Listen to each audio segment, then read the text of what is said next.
إنا أنزلناه قرآنا عربيا لعلكم تعقلون. بسم الله الرحمن الرحيم. الحمد لله والصلاة والسلام على رسول الله وعلى آله وصحبه وسلم. أما بعد. As announced, today we're going to begin the first lesson of المقدمة الآجرومية or مقدمة الآجرومية. This matn, this text, which we said we're going to begin after completing the 3-part series of the Medina Arabic course. I have my notes in front of me. I hope that you will have your notes in front of you as well. So you don't need to take any notes. The notes that I'm reading from, you can find them in the link in the video description. So go to the video description. There's a link there titled Ajrumiyyah Notes. Click that link, download, and follow along inshallah. طيب, Bismillah ar-Rahman ar-Rahim, we begin. مقدمة الآجرومية, this is the title of the text that we're going to be covering. In today's lesson, الدرس الأول, the first lesson, we're going to be covering المقدمات الأربعة. المقدمات الأربعة, the 4 introductions. What are these 4 introductions? Firstly, التعريف بالمؤلف, about the author. Who is the author? The second introduction, التعريف بالكتاب, we're going to speak about the book that he has authored. And then the third introduction, التعريف بعلم النحو, introduction into the science of النحو, Arabic grammar. Number 4, طريقة التدريس, the method that we're going to be using in teaching this matn. So these are the 4 points or 4 pieces of information that we're going to be covering inshallah in this lesson. So let's begin with the first introduction, التعريف بالمؤلف, about the author. So here we're going to mention ترجمة موجزة لصاحب الكتاب, a brief biography of the author. So this brief biography is sectioned into these bullet points. These are the main bullet points that you need when you are covering someone's introduction, especially in this type of setting. The first thing is his kunya and his name. So huwa Abu Abdullah, that's his kunya. Muḥammad ibn Muḥammad ibn Dāwūd, his first name, his second name, and his grandfather's name. طيب. So we need to memorize this. These notes, the reason why I've made it easy for everyone so they don't have to take notes, is so that we commit them to memory. So when you're studying a book, you need to know who the author is. إن هذا العلم دين فانظروا عمن تأخذون دينكم. This knowledge is religion. So look to whom you're taking your religion from. Who are we taking our religion from? Who are we taking this book from? هو أبو عبد الله محمد ابن محمد ابن داود. That's the first thing. Name and kunya, or kunya and name. As-Ṣanhājī is his tribe, his ascription. So As-Ṣanhājī is an ascription. نسبة إلى صنهاجة. صنهاجة إحدى قبائل المغرب, is one of the tribes from Morocco, existing in Morocco. Maghrib is Morocco. So Ṣanhājī is the name of the tribe. A person ascribed to this tribe is As-Ṣanhājī. That's his tribe. Sometimes you find different ascriptions. Ascription to his country of birth, ascription to his tribe, ascription to his madhab. So he's Maliki. طيب. المعروف بابن آجروم. This is his laqab, his nickname. This is what he's known. Ibn Ājurrūm, the son of Ajrumiyyah. It said the first person to be given this laqab Ajrumiyyah is his granddad. His granddad. What does Ajrumiyyah mean? ومعناه بلغة البربر, in the language of the Berbers, الفقير الصوفي الورع. الفقير الصوفي الورع, a poor, ascetic, and devout man. That was the nickname given to his grandfather, I believe, and then he's known as the son of Ibn Ājurrūm. That's how he is famously referred to or known by, his laqab more so than his name and his kunya. ولد بفاس سنة 672. He was born in Fas, which is in Maghrib. This town, that's where he was born in the year 672 Hijri. And سنة وفاة ابن مالك رحمه الله, the same year that Ibn Malik, another famous scholar of the Arabic language, he passed away in the same year that this person was born. So one scholar passed away and he was succeeded by another scholar. وقيل, and it was said, ولد سنة 674, and it was said that he was born in the year 674. So there's difference of opinion with regards to his date or year of birth. Year of birth, some said 672 and some said 674. Let's stick to 672 inshallah. وتوفي بها, and he died therein, yani in Fas. Born in Fas and died in Fas. And he was one of the teachers in Fas. He was teaching his community the sciences that Allah subhanahu wa ta'ala opened up for him. وتوفي بها سنة 723, the year 723. كان متفننا في الفقه والقراءات والحساب لكنه اشتهر بالنحو. He was متفنن, a person of various disciplines. He was well versed in various disciplines, such as fiqh, qira'at, the different recitations of the Quran, wal hisab, arithmetic, but he was most famous for nahu, Arabic grammar. And what made him famous was this matn that we're going to be studying. This matn, even though he's authored other books and poems, they're not well known. This matn is what made this Ibn Ājurrūm famous. Matn Al-Muqaddimah Al-Ājurrūmiyyah.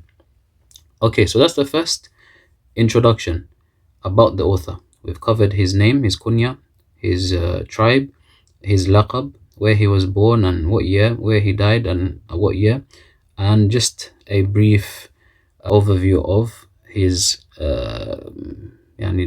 disciplines or what he was good at. Mainly grammar is what he was commonly known for. But he used to teach these sciences in Fas. As we mentioned, he was a teacher. He used to teach people these sciences. So let's move on to the second introduction. The second introduction, At-Ta'rifu bil-Kitab.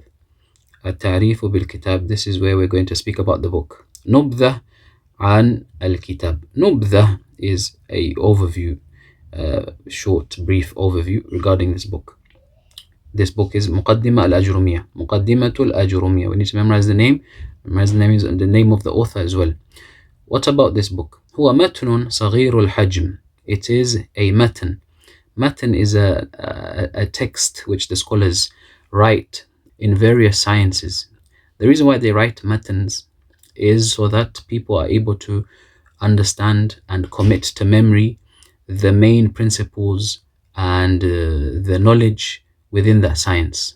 So the whole idea behind the matn is that it's meant to be concise, a text which is concise in terms of wording, but it contains within it great benefits. As we're going to see, this matn is very concise and brief in terms of its expressions and wordings, but it comprises nahu. It covers nahu. So once a person memorizes this, and this is what we're going to encourage everyone to do, to memorize the matn, this is our focus, you will have a good understanding of the foundations of nahu. So this matn, saghirul hajm, and that's what makes a good matn. What makes a good matn is that it's very brief, and in that brevity, it contains a lot of meaning, and it contains a great deal of benefit covering that science that it was written for. Matn saghirul hajm, a matn which is concise in terms of text or size, عظيم النفع, but great in benefit. لخص أبواب النحو بأوجز العبارات. This matn has summarized the chapters of nahu, the chapters of grammar, using brief expressions. لذلك, for this reason, اهتم به العلماء. The scholars have paid a lot of attention and focus on this matn. شرحا, in terms of explanation. There's a lot of explanations of this matn, written, audio. وتدريسا, and in teaching it as well. In fact, this is the first matn that's taught in this field of grammar. وتحفيظا, and also making sure that the students memorize it. So there's a lot of concern that's given to this matn. والاهتمام بالشيء دليل على أهميته. الاهتمام بالشيء دليل على أهميته. When you see something is being given a lot of attention, this is an indication of its importance. So when it comes to grammar, you find that this particular matn is given a lot of attention. So it means that this is a matn that we should all be dedicating time to learning and memorizing and understanding because of the ihtimam that the scholars give it. وضعه المؤلف للطلاب المبتدئين. The author, he wrote this matn for the beginner students. So this is addressed to the beginners. لذلك سماه المقدمة. This is why he called it المقدمة, أي البداية. What does مقدمة mean? مقدمة is introduction, يعني signifying the starting point in this science. This is the first book that's studied in this particular field of grammar.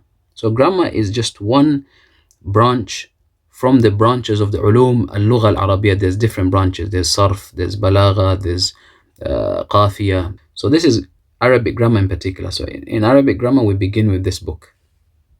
طيب, so as a benefit, فائدة, benefit, الكتب على 3 مستويات.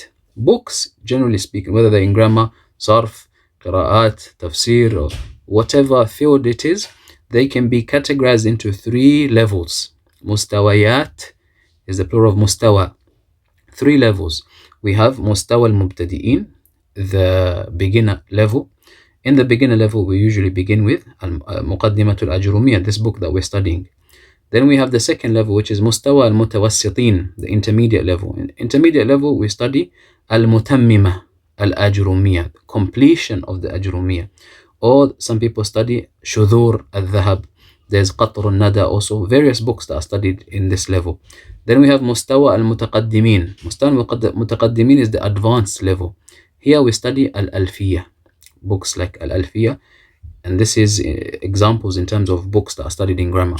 So we are studying a book which falls under this level, مستوى المبتدئين. طيب, هذا المتن. So we're still speaking about the book, right? This is the second مقدمة speaking about the book. So this is a book that's written for the beginners. It's very concise but contains a lot of benefit. In terms of the contents, هذا المتن يشتمل على 9 دروس أساسية. This matn comprises 9 fundamental lessons. وهي التي يبنى عليها علم النحو. And these 9 fundamental lessons, they are the foundations upon which grammar is built on. وهي كالآتي, and they are as follows. So grammar is built on these 9 lessons. This ilm is based on these 9 foundations, which is why this matn is so good, because it covers these foundations. It gives you the foundations. طيب, what are these 9 foundations? Number 1, معنى الكلام وأقسامه. Firstly, we're going to speak about معنى الكلام, the meaning of speech. What is kalam? And أقسامه, its categories. Meaning of speech and its categories. So معنى الكلام we're going to be covering next lesson inshallah, and its categories. There's 3 categories. اسم فعل حرف, which we should be aware of by now after studying Madina book 1, Madina book 2, Madina book 3. And just as a word of encouragement, a lot of everything, in fact, that is contained in this book, we've already covered it in Medina book 1, 2, 3. Through that series, we should already be aware of most of the contents of this book. But the benefit of studying this book is firstly for revision purposes and the structure and layout. Everything is going to be mentioned in its proper order, inshallah. Okay, so that's number 1. The second fundamental lesson that's covered in this book, in Nahu generally, is al-i'rab wal-bina. What is i'rab and what is bina? We know i'rab is the changing of the last letter, or the haraka of the last letter in words based on the different influences. And bina is it being fixed. So معنى الإعراب البناء, أنواع الإعراب, the types of i'rab, we know there's 4: رفع, نصب, jar, and jazm. And bina, we know there's 4. There's 4 possibilities of a word being fixed on: sukun, dam, kasr, fath. That's the second fundamental lesson. The third one, علامات الإعراب, the signs of i'rab. We know علامات الرفع. So we know i'rab is 4, we've just mentioned here: الرفع, النصب, الجر. So what's the signs of raf'? There's 4 signs of raf'. Signs of nasb, there's 5 in total. Al-jar, there's 3 in total. Al-jazm, 2 in total. ومواضع هذه العلامات, and where to find these signs. So where do you find each one of these signs? What types of words are you looking for them? That's what's going to be covered in this lesson. Number 4, أحكام الأفعال, أنواع الأفعال. We're going to speak about that which relates to the af'al. We know there's three types of af'al: madi, mudari, amr. The ruling of these verbs in terms of it, is it mabni or is it mu'rab? Does the ending change or not? In terms of the madi, it's all mabni, it's fixed. In terms of the amr, it's all fixed. Whereas the mudari is generally mu'rab. The mudari is the one that the ending usually changes. And the changes are three types. Either jazm. When is it majzoom? It becomes majzoom if it's preceded by a particle of jazm, and there's 18 in total, which we're going to learn. If they are if the fi'l mudari is preceded one of these 18 particles of jazm, it becomes majzoom. If it's preceded by a particle of nasb, there's 15 of them that are going to be mentioned, then it becomes mansub. But if it's not preceded by either one of these, then it's going to be marfu. إذا تجرد عن الناصب والجازم. Okay, this is half of the book. These 4 lessons cover half of the book. Half of the book is going to be covered by the time we've finished those 4 topics. The 5th one is al-marfu'at min al-asma. 6th one is al-mansubat min al-asma. 7th one is al-majrurat min al-asma. So this is speaking about nouns. There are some nouns which are always marfu', some nouns which are always mansub, some nouns which are always majrur. As for the marfu'at, there's going to be 7 that are covered, such as the mubtada, the khabar, the fa'il, and so on. Mansubat, there's 14 of them, such as the maf'ul bihi, ahal, tamyiz, maf'ul mutlaq. Majrurat, there's only 3. This is the easiest one from the 3. Then the next lesson is going to speak about nakira al-ma'rifa. This relates to nouns also. Nouns are divided into definite, indefinite. The asl is that it's nakira, but there are some nouns which are ma'rifa, and there's 6 of them in total. Dhamir, al-alam, ishara, al-mawsula, al-mu'arraf bi al-mudaf ila ma'rifa. All of these are going to be spoken about in detail. This is just a brief overview of the contents of this book. And then the 9th and final topic or fundamental class that's covered in this book is at-tawabi', the followers. There's 4 of them: na'at, badal, atf, tawkid. These ones, remember, they don't have their own independent i'rab. They take the i'rab from that which it follows, preceding word. كل كتاب نحوي تجد فيه هذه الدروس التسعة على حسب مستوى الكتاب. You're going to find these 9 lessons, these fundamental lessons, in every Arabic grammar book. Every book that's covering grammar in the Arabic language includes these 9 lessons, but they're going to be presented in different ways in accordance to the level. So if it's a basic book like this one, is going to be presented in a basic manner. If it's intermediate, in a more intermediate manner. If it's advanced, then the information is going to be even more advanced. But these are the fundamental topics that are going to be covered in each book. Okay, so we've covered 2 introductions so far, about the author, about the book. The 3rd introduction is at-ta'rif bi'ilm al-nahw, an introduction into the science of nahw. Muqaddimat al-nahw, Arabic grammar, speaking about the Arabic grammar briefly. طيب، قبل الشروع في هذا المتن ينبغي أن نعرف 5 مقدمات متعلقة بالنحو. Before beginning this text, it's necessary for us to understand 5 introductory points or concepts related to the Arabic grammar. And this is good practice. Before a person he begins any science, you should have these introductory points and concepts covered so that you are aware of what you're studying, such as the definition, تعريف النحو لغة واصطلاحا, or whatever subject you're studying. So in this case we're speaking about نحو. What's the definition of نحو linguistically and technically? موضوع النحو, what's the subject matter of نحو? What's the فائدة دراسة النحو, the benefit of studying this science? واضع علم النحو, who's the founder of this science? حكم دراسة النحو, what's the ruling of studying it? So we're going to speak briefly about these 5 points. Starting with the point number 1, تعريف النحو, the definition of نحو. So we've said we're going to give 2 definitions, لغة, linguistic, and اصطلاحا, technical. The difference between these 2 definitions is, linguistically, this is the definition of a word according to the Arabic language. To find out this definition, you go to the dictionaries. How have the Arabs utilized this word? So linguistically, لها معان عدة. It has various meanings, up to 7 معان, up to 7 different meanings. From these meanings is al-qasd. والجهة والمثل. القصد والجهة والمثل. قصد is intention, جهة is direction, and مثل is likeness. Examples. يقال, it said, نحوت, an example of قصد, نحوت المدينة. نحوت المدينة أي قصدتها. I intended to go to Medina. I set out for the city.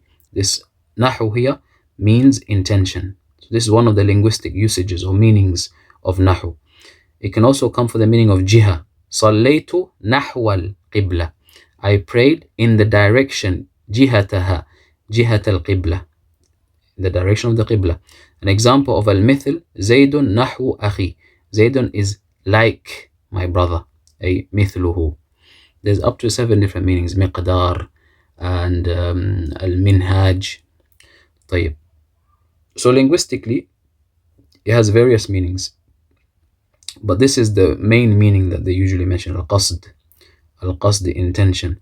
Because when Nahu was first formalized as a science, it's mentioned, as we're going to speak about, the Wadi', Abu al-Asad al-Du'ali, Ali ibn Abi Talib wrote some rules and principles down for him, and he said to him, Unhu nahwahu, set out in the same way and continue writing principles of the Arabic language and documenting the rules of the Arabic grammar in the same way that I have initiated for you here. So qasd, setting out and intending in the same path. طيب. اصطلاحا, the technical definition. So we know linguistic definition is taken from the Arabic dictionaries. As for the istilahan, this is the definition given by the scholars of that particular science. So what does nahu mean according to the grammarians? The grammarians, when they say nahu, they refer to هو علم يعرف به أحكام أواخر الكلمات العربية من حيث الإعراب والبناء حال تركيبها. This is a definition that needs to be memorized. So it is a science. هو علم. It is a science يعرف به, through which one understands أحكام أواخر الكلمات, the rules governing the ending of Arabic words, الكلمات العربية, من حيث الإعراب والبناء, in terms of, is it changing or is it not changing, is it fixed, حال تركيبها, while these words are in sentence structures. You can't have إعراب and بناء of words if they are not in sentences. So in summary, understanding Nahu allows us to identify which words are mu'rab and which words are mabni.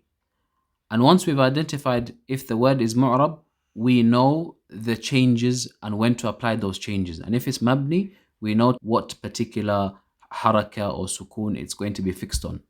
We have 2 rows of examples. The first row shows Zaid changing in these sentence structures. So this is example of i'rab, hal tarkibiha. So the word Zaidun, Zaidan, Zaidin.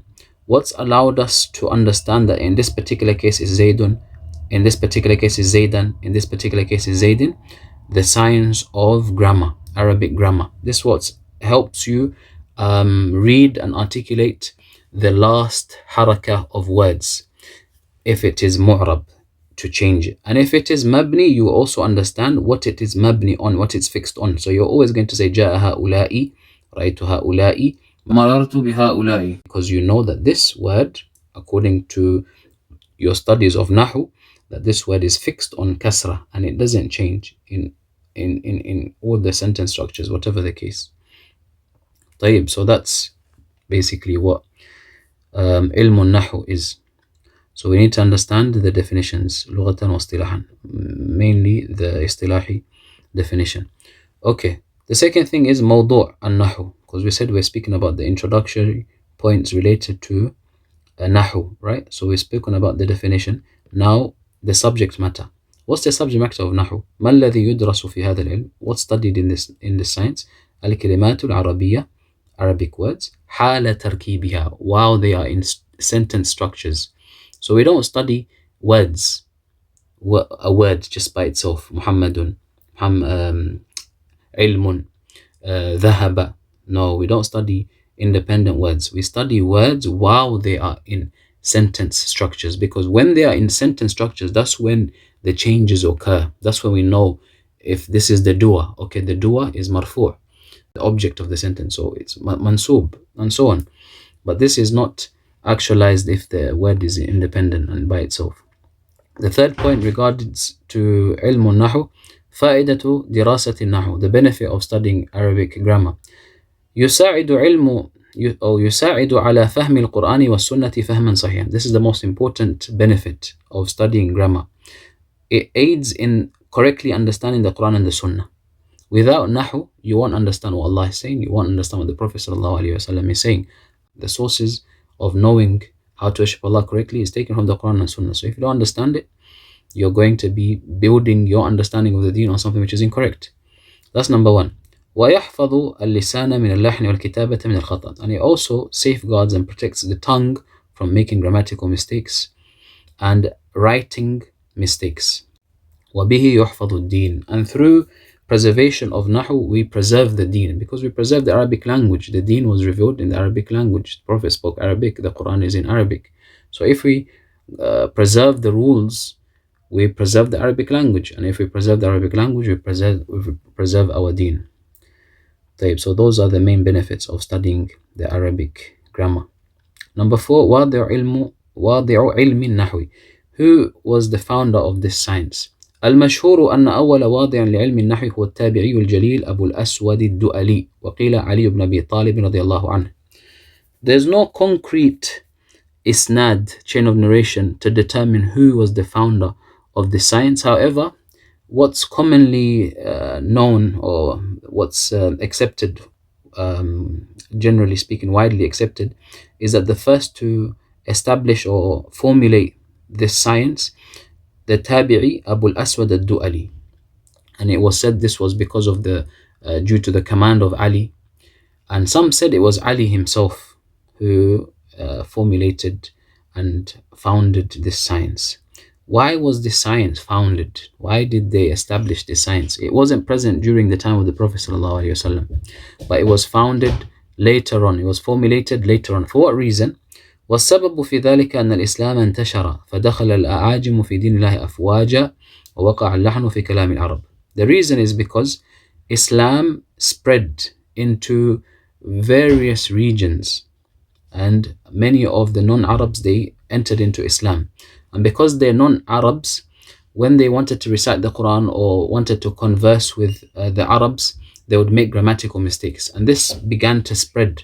So they feared that this would affect the purity of the Arabic language. So this is why they had to formulate a science which preserves the rules, so that the non-Arabs can learn these sciences. The Arabs didn't really need to learn this science because it was second nature. As with many other sciences, the scholars, they began to formulate these sciences in order to preserve these sciences, ultimately preserving the deen. The fifth and last point related to the muqaddimat, introductory points related to the Nahu, is what's the ruling of studying Nahu? حكم دراسة النحو فرض كفاية. فرض كفاية. It is considered a communal obligation. Communal obligation meaning if a part of the Muslim Ummah, a sufficient amount of people take on the duty of learning the Arabic language, then it suffices the rest of them. But if no one undertakes this obligation of learning the Arabic language, then everyone is sinful. So communal obligation is if a part undertake the obligation, it suffices. If no one undertakes it, then everyone is sinful. However, وقد يتعين على بعض الناس فيصير فرض عين كمن يريد تفسير القرآن مثلا. It may become an individual obligation. It may become fard ayn for certain people, like in the case of someone who wants to explain the Quran. Tafsir of the Quran requires for a person to know Arabic. So for this particular case, it becomes fard ayn on this individual. Likewise, it becomes fard ayn for a mujtahid to have the Arabic grammar with him. So there's certain cases where it becomes fard ayn, an individual obligation on certain individuals based on the circumstance. Okay, so those 5 points are related to muqaddimat al-Nahu. So we move on to the fourth and last introductory point that we said we're going to speak about, and that is طريقتنا في التدريس, our method in teaching or studying this matn. what method are we going to utilize? Number one, these 3 points related to the teacher. سأكتب ملخصا لكل درس إن شاء الله. I will write a summary for each lesson. So for this particular lesson, this is considered to be the summary. So you would have this summary accessible. If you go to the video description, there's a link there for the summary of each lesson, inshallah. When the video is posted, just go there. So don't leave a comment asking, where can I download this? Where is this? Go to the video description. There's a link titled summary, class note summary for whatever lesson it is. Download it and follow along. So this is one thing that's going to be done. Then سأشرح الدرس بطريقة سهلة مناسبة للبادئين إن شاء الله. I will explain the lesson in a simple manner suitable for the beginner, not going into too much detail and extensive explanation, because we know this is a beginner stage. Number 3, سأضيف مقطعا قصيرا ليساعد على حفظ المتن إن شاء الله. I'm going to attach a short clip to aid in memorizing the text, inshallah. So in the video description also, you're going to find a link for an audio that's going to be posted once we begin covering the matn. Once we begin covering the matn, for the part of the matn that's explained in that particular lesson, I'm going to record myself reading that matn, repeating it maybe 10 times. You listen to it, and this will help you memorize and correct your pronunciation. Okay, so that's the duties in terms of the teacher, responsibilities for the teacher. Responsibilities for the students now. Al-Matlūb, what's required from the students? Number 1, قراءة الملخص. Go through this summary before you attend the lesson. Then attend the lesson. ثم الاستماع الجيد للدرس, by listening attentively to the lesson and taking notes if you need to alongside you listening. Then the third thing that you have to do is you have to answer the questions. ثم الإجابة عن الأسئلة. The questions, there's going to be questions at the end of each lesson, inshallah. You have to answer these questions. How are you going to answer these questions? You're going to answer these questions by putting your answers in the comment section. So at the bottom of this video, there's a comment section. You're going to write number 1, answer. Number 2, answer. Number 3, answer. Number 4, answer for each question. Then after that, you're going to click on the link for the audio, for the matn related to that particular lesson, and you're going to memorize. ثم حفظ المتن. We want everyone to memorize the matn. You have to memorize the matn. After you've understood it, it should be very easy for you to memorize it. Number 5, والمراجعة المستمرة. You have to review the lessons consistently. It shouldn't be a lesson that you just move on to the next one, to the next one, to the next one without revising what came before. Otherwise, you're going to go to the end of the book, and by the time you come to the end of the book, you've forgotten everything that came before it. We don't want this. We want the ma'lumat, these information and this matn to be memorized, and the meaning and the understanding to also be there. That's going to be possible if you revise. طيب. So we come to the end of the lesson. What's the homework for this lesson? We have 4 questions. Do these questions without cheating, please. If you cheat, you're only cheating yourself. Question number 1, what is the title of this book? So you'd write number 1 and then write it, if you can, in Arabic, جيد. If you can't write in Arabic, then labas, you can transliterate. Number 2, who is the author of the book? The kunya, first name, second name, third name. That's what we want. What is the subject matter of this book? Okay, number 4, how many fundamental lessons does it comprise? Okay, number 5, what topics are discussed in the first fundamental lesson? I need you to answer these questions in the comment section. Also, if there's anything that you have not understood, you can ask in the comment section as well. طيب, بارك الله فيكم. سبحانك اللهم وبحمدك أشهد أن لا إله إلا أنت أستغفرك وأتوب إليك.